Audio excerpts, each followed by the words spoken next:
One APIA Nevada is a grassroots nonprofit organization that advocates for policies empowering everyday Asian Pacific Islander Nevadans. Nevada is home to a growing APIA community, accounting for 1 in 10 voters. We are One APIA Nevada.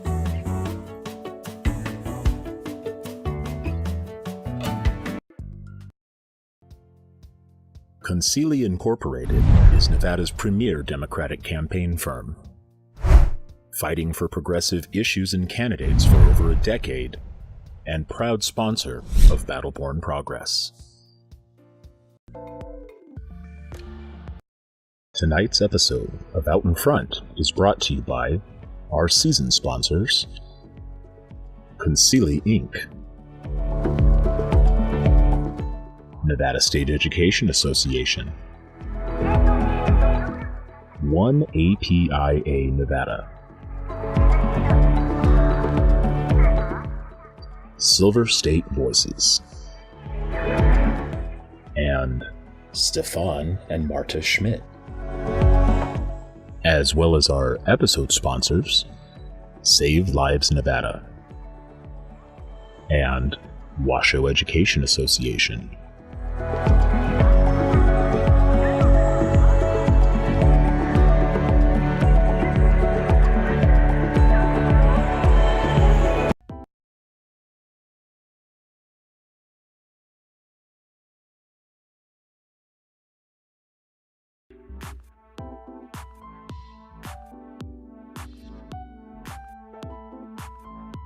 All right, welcome back, everyone, to Out in Front with Annette. This is Annette Magnus with Battle-Born Progress, joining you live from glorious Carson City. We're still out in front. We've been here all day.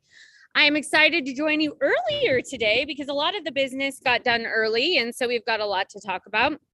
We had our committee hearing at 10 a.m. this morning, which we'll cover in a few seconds, and then we also had a floor session today at about like 1:30, 2 o'clock, where some action also took place. So want to get to all the latest and greatest. We have 3 amazing guests for you tonight that we're going to be talking to. And we'll go through the day's highlights and what to expect tomorrow. So joining us first is real lawyer and my board chair of Institute for Progressive Nevada, but she is also the policy director for the ACLU of Nevada, Holly Wellborn. Holly, join us. Welcome, real lawyer. Happy to be back. We're all a little punchy. Our spirits are broken. So now all we can do is laugh about ridiculousness. So Yeah, bear with us. Yeah, it's what happens when people that claim to care about you don't listen to you. Anyways, so talk to us about what happened in the building today. Yeah, it was an interesting day. The process is going a lot faster, not as late nights as I was expecting this time around, but the morning began with hearing on an amendment to Senate Bill 1, the redistricting bill. There were some changes in the amendment that were sort of minimal. I mean, there were some positive aspects to it. It did update the numbers to include the reallocation of the inmate population. It addressed some of the issues that had come up from the Native American community, and for some of the issues that came up from different municipalities that didn't want their cities not included or their cities split. But unfortunately, the issues with Congressional District 1 and the Latino community were not addressed via that amendment. And there were some small updates made, in fairness, to Congressional District 1. That's true. But it was not enough based on what the community has been telling us and the feedback we've been getting from the community about those updates that were needed for Congressional District 1. Is that correct? That's correct. Yeah. I mean, it pushed up from, I think, a 35% district Latino representation in the district to 36%, and, a few changes there. So, I mean, there were some efforts that were taken, but of course, it's not what the community had asked for. And the community, the Nevada Count Coalition submitted our own amendment, or excuse me, our own map that would have addressed those concerns, would have kept the district more compact, would have made CD4 very competitive, and provide a lot of opportunity for minorities to be elected and for people to elect their representative of choice. But I think though that spinning this positive, our coalition, we're united, and then I'm proud of that. I'm proud to be a member of Nevadans Count. And another thing that I want to make abundantly clear, that the legislature is not the only space where this coalition has shown up in numbers, has been incredibly aggressive, has you talked about legal issues that were present in maps. We did this with the city of Reno, who were incredibly responsive. I think the city of Reno sort of wins the day on their ability to connect with the community and take community input on maps. And surprisingly, the Clark County School District, those meetings on their maps were quite brutal. But ultimately, they produced 2 maps, and the community out of the feedback from the community, they actually came back from the drawing board and produced something that was good. Yes. So it shouldn't be a surprise that this is an issue and a matter. Fair representation, fair maps is the central focus, and the Nevadans Count people. We've been at this for a long time, so it really shouldn't have been any surprise that we would be as aggressive as we have. Yeah. So where does this go from here? So we have a lot of really important stuff happening in the building behind me. We have a lot of really critical issues left to discuss. What does that look like now from here? What does the process look like now? Because I want people at home to understand it. So let's start with where we ended today. We ended with a second reading on the floor of the Assembly. The Senate did not meet today. They're in recess until tomorrow morning. But we met, the Assembly met and did their second reading, and then adjourned until, they recessed until tomorrow morning as well. So what will happen from here is tomorrow will be the big day when, folks vote on the legislature will vote on the amendment and send it over to the Senate, where a couple things could happen. Very likely the Senate is just going to concur in the amendment that's produced from the Assembly, but perhaps there'll be a final hour amendment, and perhaps they'll have another hearing on it. So anything can happen, but our expectation is that it's just going to kind of go forward, and then we'll see what happens from there. Cool. All right, sorry. My team was texting me that I thought something shocking was happening. It was just that the governor's going to sign this thing. So anyways, moving on from that, we know that the center of this conversation has really been about communities of interest, specifically BIPOC communities.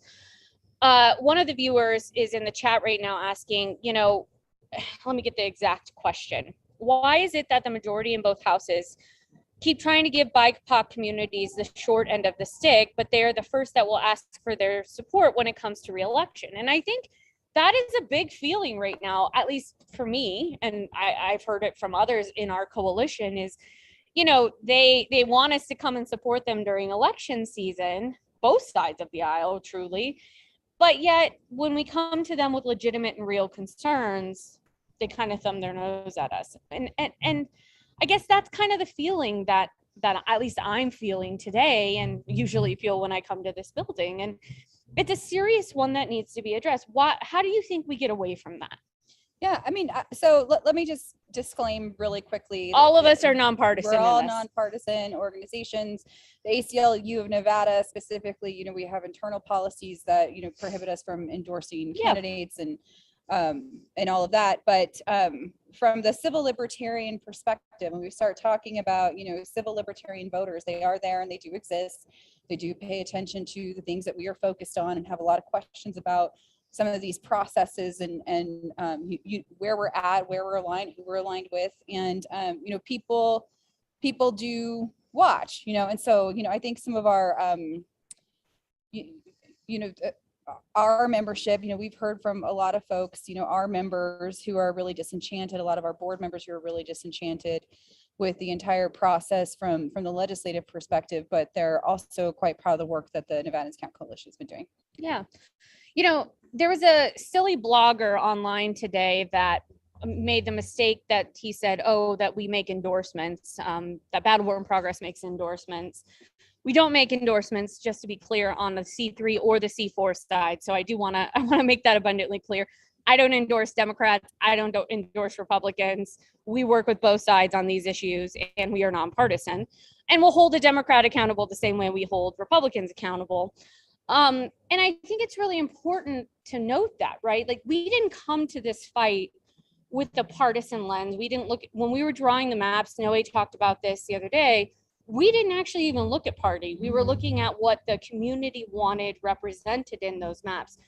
Talk to me about how the ACLU comes to this process in that nonpartisan way. Yeah. Just to add to what you said, and the coalition came to the conclusion that, one of the fights, once those census numbers were released, and we looked at the incredible growth of minority communities in the state of Nevada, a decision was made early on that, the list of things that we'd be fighting for. And one of those things was a majority Latino congressional district. Yep.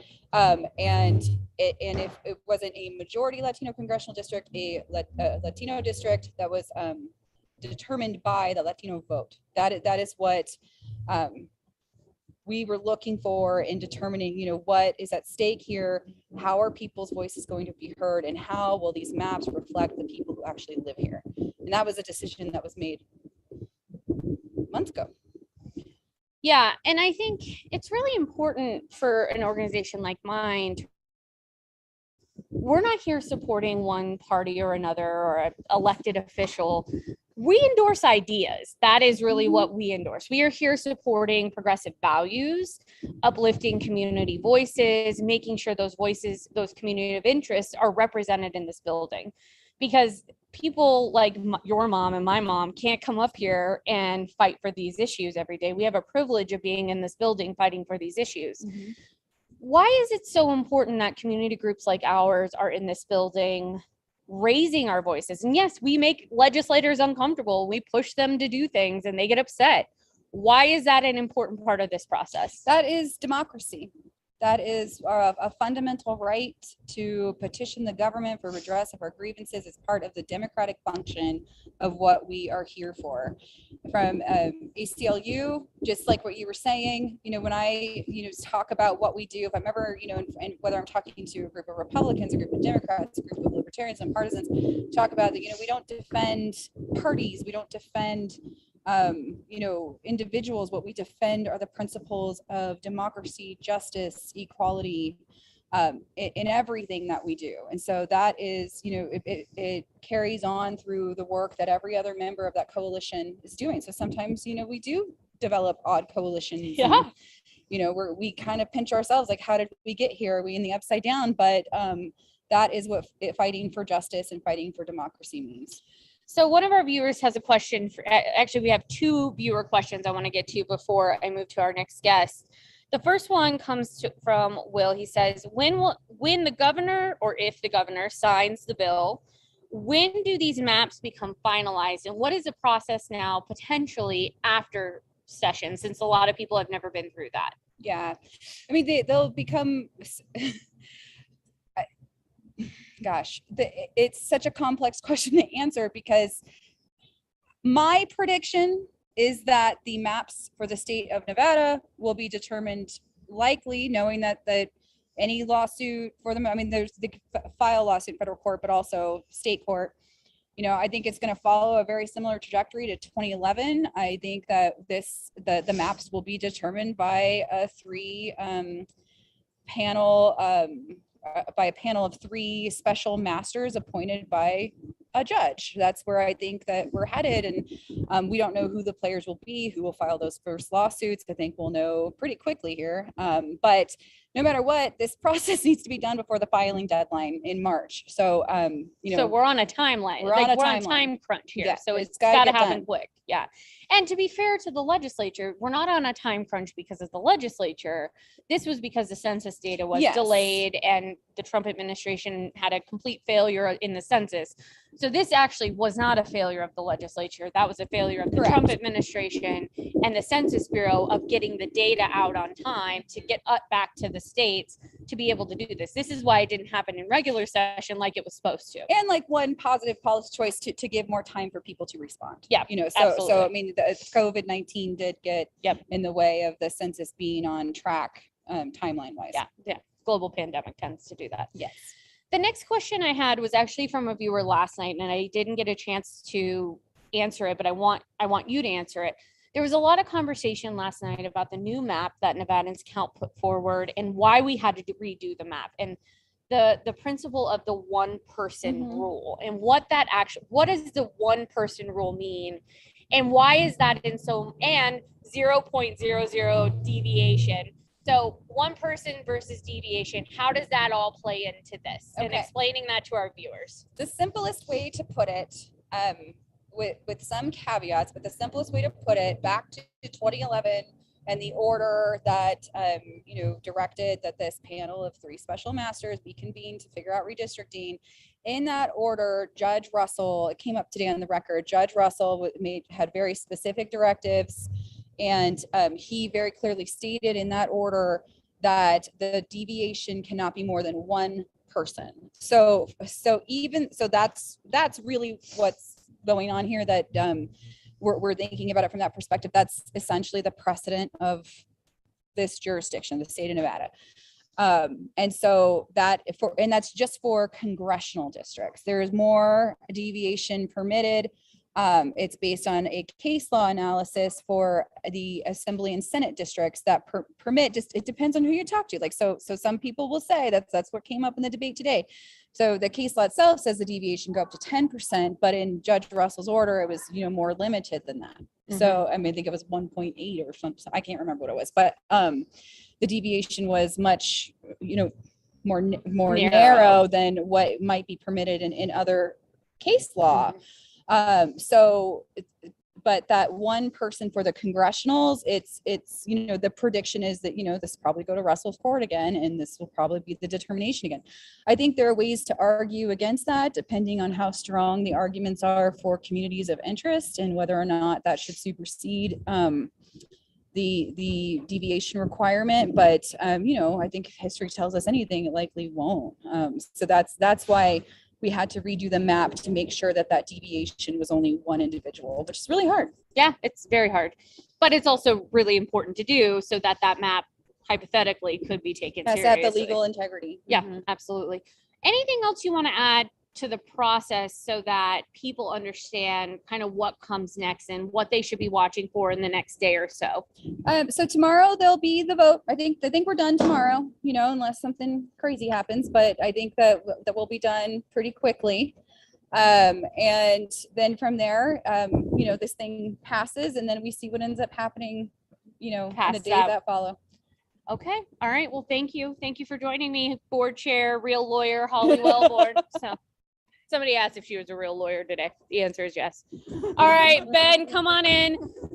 Ben, introduce yourself to the guest, returning guest, Ben. He is with Faith in Action in Northern Nevada. I got that right? Yeah, Faith in Action. Faith Nevada. in Action, yeah. I know you changed your name recently. Yes. I was like, am I getting this right? Because I'm a little sleep deprived. Ben, introduce yourself. Tell the guests what you are and what your wonderful organization does. So I am the policy director for Faith in Action Nevada. We are a faith-based, nonpartisan organization that specifically works in organizing and advocating within faith communities. So people of faith, people of goodwill, and our community leaders for social justice, economic justice, and racial justice, as well as an inclusive democracy. So that's why we are so invested in this, because an inclusive democracy means fair maps. It means making sure that there's proper representation for our folks. So when they pass policies that affect our folks' everyday lives, that it comes from people that look like them, that know what it's like to be in their situation and have lived experience similar to them. Absolutely. So today you testified in the committee, in the Assembly Committee, and you testified in opposition. But I think it's important to note, because there's been a lot of pushback on groups. Oh, we're just whining, we're just complaining. You actually thanked the committee and the legislators for one important piece that did get fixed. Can you talk about the Northern Nevada pieces in the maps where suggestions were made and there were those things were actually fixed? Absolutely. So although we are a statewide organization, one of the areas that we do organize in is Northern Nevada, specifically in Sun Valley. There's a congregation out there that we organize with. For those of you who are not familiar with Sun Valley, it's a high predominantly Latinx community, very high needs. It's unincorporated. They have a GID, which is a general improvement district, but no real city council or anything like that. And so we have been pushing along with a lot of our partners here in the north to make sure that they're all included in a single district wherever they are being drawn in. And so when the initial maps came out last week, we noticed that they were split into 3 different Senate districts, and let alone 3 different assembly districts. And so we came to the table, or to the committee table on Saturday, suggesting that they try to include the entirety of Sun Valley into one single Senate district, because how the community is, its high needs. We want to make sure that their voices isn't getting diluted across the districts, and we said that. We asked for it. Came out when they put out the press release yesterday, they specifically named that as being one of the changes that they were going to include. And so that was something that was very personal to our organization, because that's the folks that we organize with. We were really happy to see that. We're still upset overall about the congressional maps, because although in the South, we organize within CD4, our entire communities, all of our communities organize across the state. And so if one area is under attack, essentially, we're all in it. We're in it together. We want to make sure that all our communities are being fairly represented. So when I went up, I said, thank you for that, but there's still work to be done. And I think that's the big takeaway here is we're not saying this is the worst thing ever. We're not, the sky is not falling. Like, I think people are misinterpreting where we're at on this. But it is important for our coalition and all communities to stand behind one community. If one community is not happy, as allies, we have a responsibility to back that community up. And I think that's been lost in this conversation. So explain why that sense of allyship should be in this conversation and why we have to have each other's backs. We're all small organizations. We do a lot of good work in the community, but together we're so much stronger. And if one community is being not being listened to or is being ignored, we all have to have each other's back. Absolutely, because I think if we look back in history, if we look back, disproportionately our communities of color, our poor communities, our Native communities have been set aside or just often ignored. And so we often have to pull together our voice, even among our own communities, to make sure that we're being heard. And so as working together as a coalition, we know that by pulling together our voices, they'll be able to hear us even more. And so it's really is so important to make sure that we stand together, because what's affecting the Latinx community in one area can be affecting the Black community elsewhere, or the AAPI community elsewhere. And so we know that if one of us is being left behind, or one of us is being attacked, or one of us are just not being included properly within the districts, we know next time that could be us as well. And so we don't want to be the next one. We don't want anyone to be left behind. So that's why we're pulling together our resources, our community voice together, because while we represent ourselves and our organizations, we also represent the community that we're working with alongside. So when it's me going up and speaking on behalf of Faith in Action Nevada, it's not just me, it's our organization and all the community leaders that we're with. And it's the same thing with all of our other organizations that are part of this coalition. Yeah. And so in your opinion, what do you think happens next here? How do you think the next, I think we've probably got about 24 hours left in this. How do you think people should be weighing in? I still think they should be commenting on maps. I still think they should be calling their legislators, but you've worked in this building like I have. What do you think is going to be most effective in this moment right now? And what do you encourage our viewers to do? No, absolutely. And so again, we're a nonpartisan organization like everyone else has come on before. And for us, it's about the issues. And right now the issue at hand is proper representation. And so if you feel like your community, as we're saying, that our communities aren't being properly represented, call your legislator. There's, forget the number, but I think it's 775-684-430. Yeah, it's on the website. Yeah, we'll put it in there. You call it and it's a directory. You're able to tell them what district you're in, and it'll connect you directly to your legislator. Leave a message telling them that you want the congressional maps to properly reflect what our community is. tag them on Twitter saying Yeah, we want our they communities. really watch Yes, that Twitter. They will. And if you do, use the hashtag NBLedge, because that way Yep. it gets pulled together. People are able to see that. And then, yes, comment on the maps. Comment it on the way that, you know, I'm in this community. It's affected me this way. Because they are looking at those. The other day in the hearing, they asked, oh, how many comments have we had, or how many, you know, maps have we had? So they're actually looking at those numbers. So making sure that you actually comment on the joint majority maps, because those are the ones that are the ones that are being presented in the amendment that they just adopted today. Yeah, so what we heard today was the amendment that had the new updated map that was presented to us about 10 a.m., which did the corrections that you were talking about, that we were, you know, we were fairly happy about in the north, but still left, they did some small finagling in Southern Nevada, but it was not nearly enough and not what we need. They need to continue working on it is what we need. And so for us, you know, we needed to be in opposition based on the rules, but also based on, you know, kind of backing up the Latino community's feelings on the matter. So we are going to have like 24 hours left. You know, do you think it still matters that people weigh in? Absolutely, because as Holly was mentioning earlier, the final vote will be in the assembly, but because of, and not to get too much in the weeds, but because it was amended in the second house, it has to go back to the house of origin, which was the Senate, and they have to concur or not concur. And if they don't concur, then it goes into a conference committee, and then amendments could actually happen there. And so that's why it's important to still be contacting not just your assembly member, but your senator, because they still have a say, a final say tomorrow morning or tomorrow afternoon, whenever they go into session and whenever that bill gets sent over back to them. So there's another really good question in the chat from one of our viewers that says, how do we combat those who work to play communities of color against one another? Because that's a real thing too.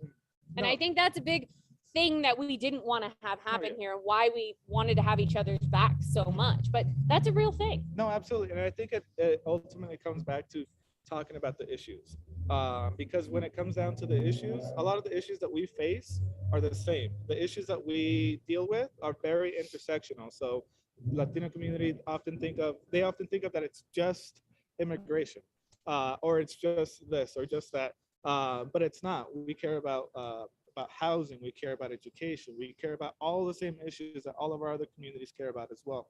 So when we go back to talk about the actual issues that are affecting our folks day in and day out, I think that's when we're able to start making sure that we're working together to fix on those various issues, making sure that we're passing policies that work for all of us.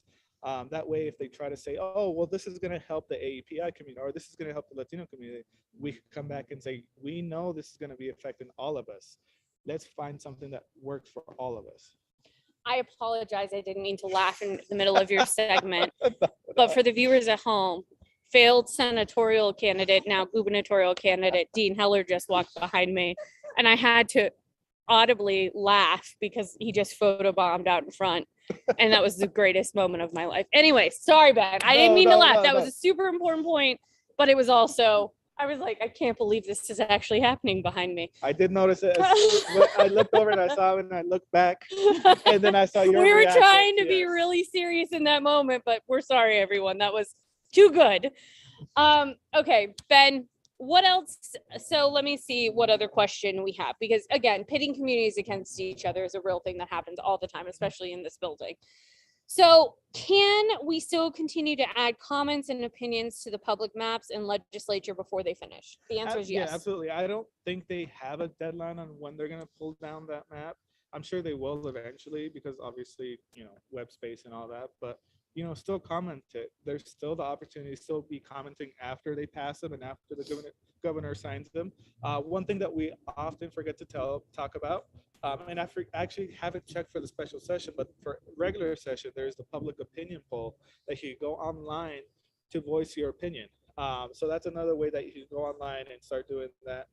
Emailing your legislator even afterwards and say, hey, I'm really disappointed in the way it turned out this way. So there's various different ways that you can still voice your opinion, voice your concern, even after the signing, even after the session signing dies. Yep, absolutely.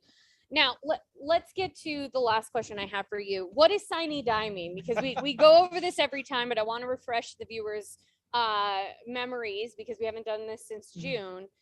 Remind us what sine die is and remind us, especially in a special session, what that means. So sine die, it's fancy Latin for essentially it all dies after this time. So any bill that still hasn't had its final, vote, dies on sine die. So there's the joke of no bill is ever dead until sine die. It's the same thing. A bill could be resurrected unless it's sine died, then it cannot be acted on in any shape or form until they go back into session, whether it be a regular session or a special session. So since we're in a special session, and they're, according to the governor's proclamation, they were supposed to act on these specific issues. If they don't finish that by the time they sine die, then they would have to go back into the special session to start that over again. But there's no deadline on when they have to sine die for this. It says within a reasonable time frame, but they can only act on the things in the proclamation. They can't bring up random bills on, streets and roads and taxes. It has to be about the specific issue that the governor signed the proclamation on, correct? And I believe constitutionally, I think it's 21 days that a special session could go for. But I don't think we've seen that a special session go that long in a while. Not in my time. Yes. So, but in a reasonable amount of time, I think we're coming up on the 5th day tomorrow. And so they did this quick. Yep, absolutely. Well, thank you, Ben. Thank you. How do people get in touch with your organization? Facebook, Twitter, because I want people to follow along with all of these amazing organizations. Absolutely. So we're on Facebook, Instagram, and Twitter. On Facebook, we're Faith in Action Nevada. Make sure you include the Nevada in there. And we'll put a link in the chat so you can follow along with them on Facebook and Twitter. Because our national organization is Faith in Action. So Faith in Action Nevada. And on Twitter, we are FIA Nevada or FIANV. But search Faith in Action Nevada and then same on Instagram. We may not be posting as much as some of our partner organizations, but we try to keep engaged, and you could always send us messages on there and get in touch with us. Awesome. Thank you, Ben. Thanks for all your good work. All right, Maria, you are up next. Bring in Maria in to close us out tonight. Give us all the tea. She was the one who alerted me to Dean Heller's presence. So Maria kind of gave me the wink and the nod, and I had to see it for myself. Maria, welcome back. Thank you for being with me all day today and all week since we've been here. Just give us the lowdown. What's the feeling like in the building and where are we at? I mean, I think we're all kind of like, well, yeah, they screwed us again. We're still shocked. That's at least my hot take on the moment. But what are you feeling? It is basically what Melody had said. Melody, we're all crazy, apparently. It is a little loopy. Generally, that's the case up here. It's very much a bubble, but with special sessions, there's so much happening. And what I meant to say was Holly, not Melody. The lawyer, the real lawyer. Melody's also great, but she's not a lawyer. At least I don't think so.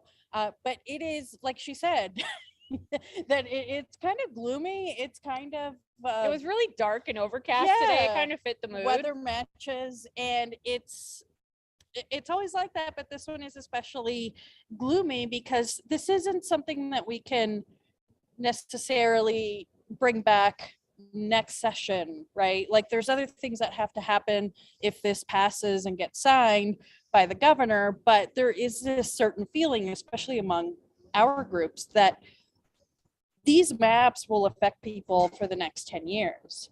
So we need to make sure we get it right. And that's also our message. I think a lot of people aren't understanding that that's our message, or they don't care to understand, but that is our message, that this is a generational bill. This is going to affect, like many people have said, second and third graders are going to be voting in those districts. Yep. So we need to be very mindful of that. And I think that's why it's very gloomy, at least on our end. Well, and I think people are misconstruing and frankly putting out misinformation and disinformation on what the coalition is actually saying. You know, I know a lot of people like to say we're whining or somehow we're siding with the Republicans, which is absolute garbage. We have our own map for a reason, so that we didn't side with the Republicans or the Democrats. This is a truly nonpartisan situation.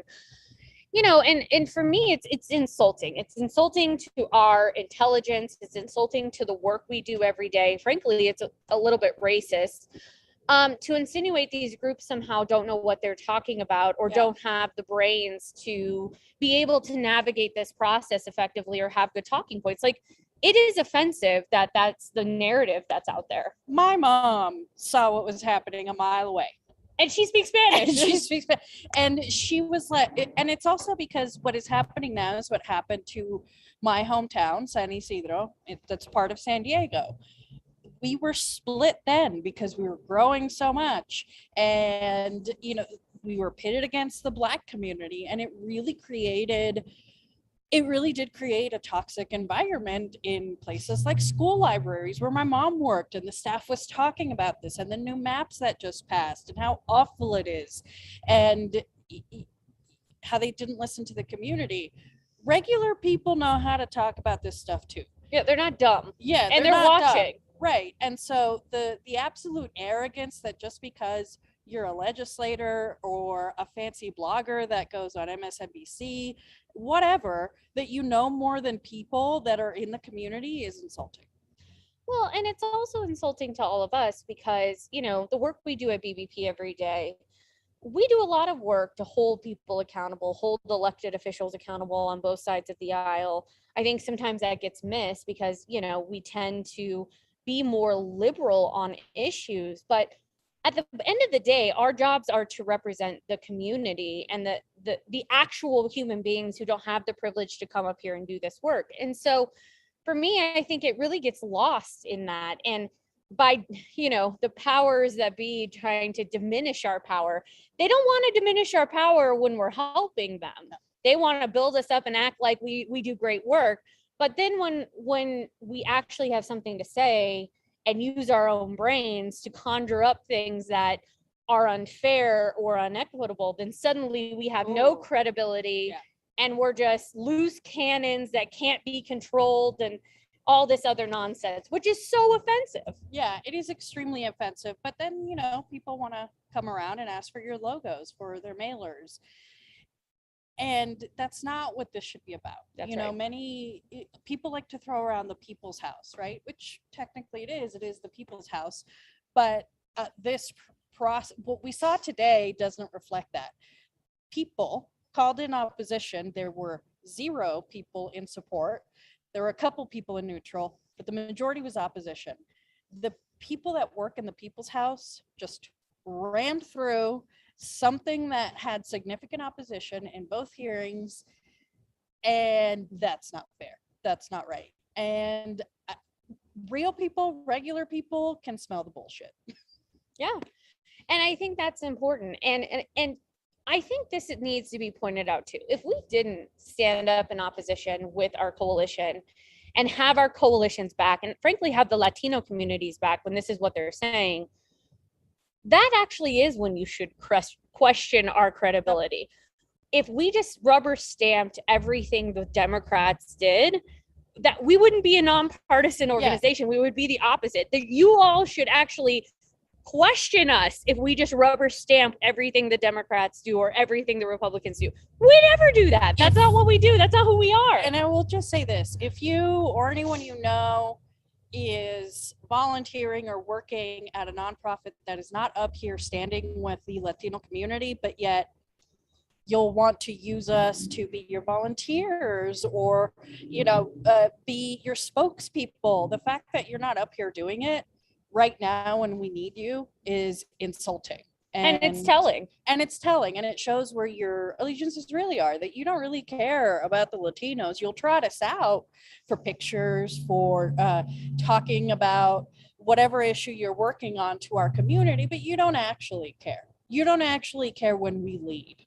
You don't actually care when we tell you this is what's best for our community. No, you want to come in and you want to tell us what you think is best for our community, which frankly is something that we've experienced for a long time. But I will say that the Latino community is very resilient at doing things their own way and smelling the bullshit. And I don't know, see you next year. And hopefully, a lot of people are saying there's always this talk about Latinos and where they lie. Are they really red or are they really blue? We are Latinos and we vote with who has our best interest at heart. And I'll leave it at that. So, process tomorrow. What time are we starting? The assembly has to go back in. They didn't do what's called general file, so they did a second reading on the bill. There's a process that's in place where they have to move the bill along. They didn't do, or they moved it to second reading, but they didn't go to general file because of process. General file will most likely happen tomorrow in the assembly. What time did they say they were going to start? 9 a.m. Yeah. Legislative time again. Notice the times didn't matter today. It was 10 o'clock-ish for that committee hearing. It'll be 9 o'clock-ish for floor. And then I suspect the bill will move over to the Senate. The Senate has a different set of rules. So the Senate will probably hear the amendment quickly, possibly even on the floor, unclear, and then move it through. And I suspect we sine die by tomorrow night. Yep. What do you think? That sounds about right. And that's, we've been at this a while, these types of things where people are asking, does it matter now if I call my legislator or comment at all? It really does. Yep. What Ben said, that it's not really dead until you sine die, is very true. We have seen people finally listen to the community when people start calling their office. Yep. When they start seeing things on social media. Keep that up. The attacks are happening because what we're doing is working. And what's crazy, what just kills me is that if these were Republicans doing this to us and drawing the maps that way, we would be just as fierce in advocating against them. Absolutely. And many on the other side would be like, that's so great, that's so awesome, do more of it. But it just happens to be that it's the majority that's doing it. And that this is a bipartisan issue. So whether you're Republican, Democrat, or something in between, or none of the above, call your legislator. Yep. Tell them what you can't think. just be us yelling at them. No. They hear us yell at them all the time. They need to hear from you. So I want to just ask you one more question. We've heard a lot of talk about, does all of this even matter? And I think that is a question you and I ask ourselves every single day in this work, because we have people lobbing bombs at us all the time, saying garbage to us, trying to make us feel less than, trying to question our credibility. Does this all really matter in the long run? And because I think if we wouldn't have done what we've done and held them accountable and held them to their word, they would have rammed this through long before today. They would have done it the first day. They would just Friday. Yeah. One and day so session. I do think it matters. What do you think? It absolutely matters. The fact that we killed vouchers matters. The fact that we showed people that we were right on the stadium matters. It really matters, because people like my mother can't come up here. Nor would she want to, probably.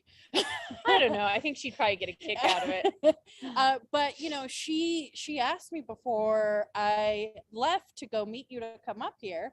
She said, please do what you can to make sure that our community that we grew up in isn't divided, because we saw what had happened in our hometown, and it was trash. It was terrible. And the Latino community lost out, and it has taken 20 years for the Latino community in San Diego, San Isidro to really kind of bring things back up and start building back their power. It took a lot. It really hurts. And so, we'll see what happens, but it really does matter. It really does. Even if you fail, it matters, because at least you put it on the record where your principles are. Yeah, absolutely. All right. So what do we need from people tomorrow? Let's make it really clear. We've got links in the chat. You can go through, you can still participate. We still need your voices to be heard.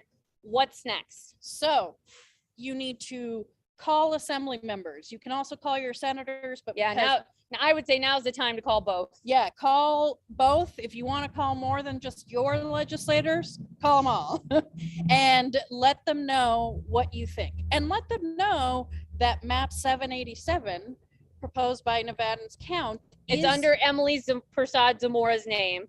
So it's Emily's map, 787. That's the one you need to be commenting in favor of. yeah.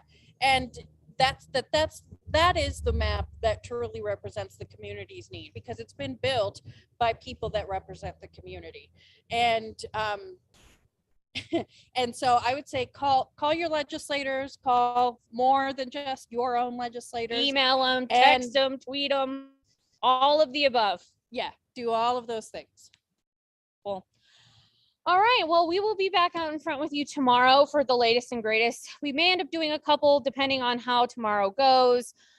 Definitely we'll do one at the end just to give a wrap up, but we definitely need your support. We need your voice to be heard. We need you to be calling, texting, tweeting, whatever you can do to get it to your legislators to ensure they understand what's happening and why we need to make their voice or your voices heard. So make sure you're commenting on map 787. That's Emily's map. It's the Nevadans Count map. That is the map that our coalition is supporting. It is a nonpartisan map. It's not supported by any party or elected officials. And we definitely want you all to be involved with that. So for myself and Maria, have a great evening, everyone. Thank you for joining us. We will be back out front tomorrow with all of the latest and greatest from Carson City in front of the building as we are right now. We're going to go back in and grab our stuff. So have a great evening, everyone. Be safe out there, and we will talk to you tomorrow. Thanks again.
Thank you.